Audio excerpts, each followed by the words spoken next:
children, what are our basic needs? Already we have discussed in previous classes. Once again, remember, what are our basic needs? Food, shelter, clothes. Yes? Roti, kapda, makan. Food, shelter, clothes. Okay? So, these are our basic needs. Can we live without shelter and without clothes? Of course we can. But can we live without food? No. Can we stay without food for 2 days or 3 days or 4 days? Sometimes by drinking some water we can survive. Yes or no? So in food the main important thing also water. So today we are going to learn about that water. This also we have learned about previous classes, but we will learn more deeply about that water and the forms of water also. Okay? What are the main sources of water? From where we are getting water? What is the first source of water? Can you say? Rain. From the rains, the water bodies are collecting water. So, rain is the main source of water. Next, where we can find water? What are the water bodies? Oceans, seas, rivers, ponds, lakes, wells. These are all water bodies, are the sources of water.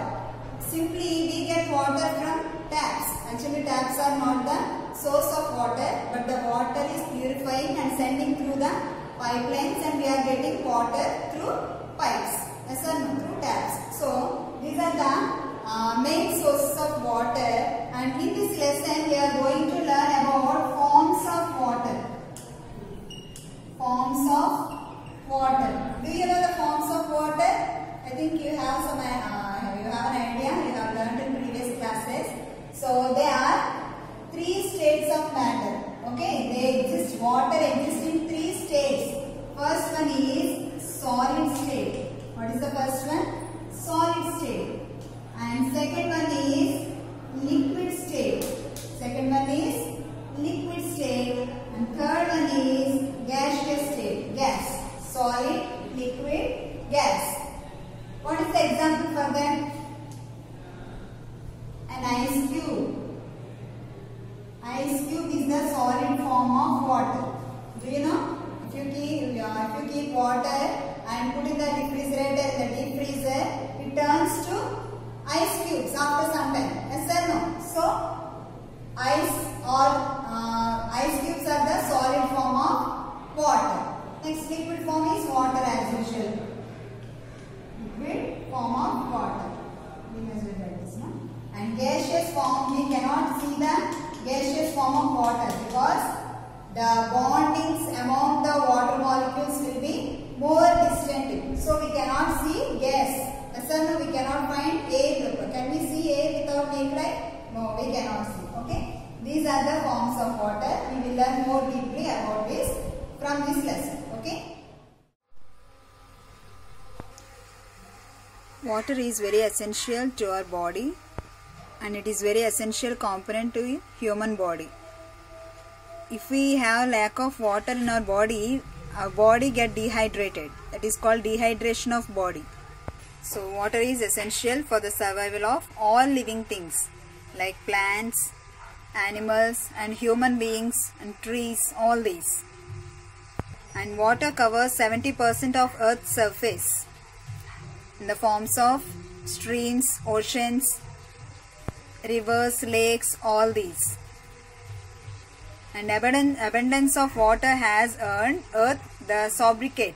That's why it appears in blue planet. It appears as blue planet. But if we taste water, water is tasteless and odorless and colorless. It is known as the universal solvent. It is known as the universal solvent, and it exists in 3 states. They are solid, liquid and gas. The solid form of water is ice, and liquid form of water is water, and gaseous form of water is water vapor. And water molecule, it represents by the chemical formula H2O. By the chemical formula H2O. This is the water molecule formula. And how do we use water? For what purposes we use water? Do you know? A human body consumes 60,000 to 80,000 liters of water in his lifetime. So in our lifetime, nearly 60,000 liters to 80,000 liters of water we consume. Let us see in which way we are consuming this water. If I ask you for what purpose you use water, means what do you say? For drinking, cooking, bathing, and in agriculture, washing, sanitation, for all these purposes we use water, isn't it? And in manufacturing and chemical process also they use water in factories. In hydroelectric power plants, to generate electricity, water is very essential. 97% of total water present on Earth's surface is salt water and 3% only is fresh water. Out of 100%, 97% is in salt state. That means salt water, like in oceans and seas, only 3% of water as fresh water. And 1% of all the water on Earth is available for consumption. And not only that, 2/3 of fresh water is frozen in glaciers and polar ice caps. So we can classify water uses into 3 categories. They are domestic use, agricultural use and others. Domestic use means household purposes. For what we use for household purposes, that is called domestic use. And agricultural usage is for the farming. Okay, for the farming like irrigation, all these come under agricultural purposes. And others like for generating electricity or industrial usage, all these come under others. And do you know, our body uses water to regulate its temperature and maintain other bodily functions also. So to maintain our metabolism of body, water is very essential. On an average, the human body requires 2 to 3 liters of water per day for proper functioning of the body. And water helps us in digestion of food and removing of toxins from the body. And this is the reason why water bells are introduced in our schools. Yes or no? Last year, what we did? What did we do? We used to give some water bells, no? So within that water bells, we should drink water. For what purpose? To maintain water level in our body. And how do we measure water? As water has capacity, we say that volume of water, because water doesn't have shape, it is shapeless, na? So we say we measure it in volumes like liters, milliliters, centiliters, deciliters. In maths you have learnt, right? So these are the measurement of water. And simply we say water means a glass of water, a bucket of water, like that we used to say. But there is a specific unit of water, that is liter. In MKS measurement it is liter and we call it volume. See, it is a volume of cube. Here it is given area, side into side into side. Here volume of a matchbox is measuring. But for water, how can we measure water? With some liters. As we knew well, water plays an important role in our day-to-day lives. We use water for different purposes for our regular activities. Without water, living beings cannot survive even for a single day. Here, an average usage of water is given in liters. Let us see once. You have to try this activity. That means you must do it. How much water you are using for drinking, for washing clothes, for cleaning vessels, for all the purposes. How much water you are utilizing, that you have to tabulate like this. First one, in the first column, activity is mentioned like drinking, toilets, bathing, washing clothes, and for other purposes. So totally. And water used in liters. Water, how much water we use, that should be measured in liters. So for this purpose, you might have better have a a liter cup to measure, or like a liter tumbler we used to have at home. So measure with that. So 1 liter of water. Look here, Nana. For drinking, 5 liters of water they used. And saving of water also here mentioned, that is how much can you save. 1 liter of water we can save for drinking, because 4 liter, as I told you, 2 to 3 liters of water per day we must drink, right? So at least 4 liter in average we have to drink 4 liters of water. So for drinking we can save 1 liter of water. And for toilets, nearly we use 18 liters of water. How much water? 18 liters of water. Here you can save 5 liters of water. What is the saving volume of water here? 5 liters. And for bathing, 30 liters of water we consume. 30 liters of water in an average. And here you can save 8 liters of water. 8 liters of water. And for other purposes, we use 15 liters of water. Like for cleaning vessels, all these, we use 15 liters of water. Here you can save 3 liters of water. 3 liters of water. So totally we are using 98 liters of water, and we can save 22 liters of water. 22 liters of water. So the table on the screen gives the estimate of water that can be saved by a family nearly having 4 members. So if there are 3 members, they can save much water. So we have to save water. We should not waste water. In some states they don't have water facilities like as we are having. They don't have water facilities. We are having abundance of water, but in some places there are scarcity of water. So in having mind the topic, we have to consume water by saving. How do we get water? The main source of water is rain. What is the main source of water? Rain. And rainwater is collected into ponds, lakes, rivers, oceans, and even as in wells like tanks. Okay, so the rainwater is collected in these forms, and this water is sent through the pipes to the tanks, huge tanks, water tanks, by using motors.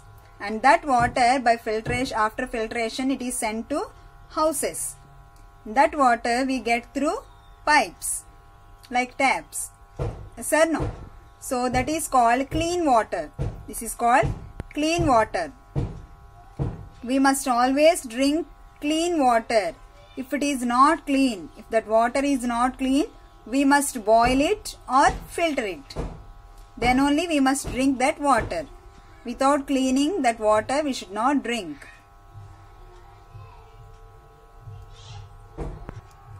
Do you know, water is not only available from the sources such as rivers, lakes and ponds, but also it presents in certain fruits and vegetables. In first lesson we have learnt about them.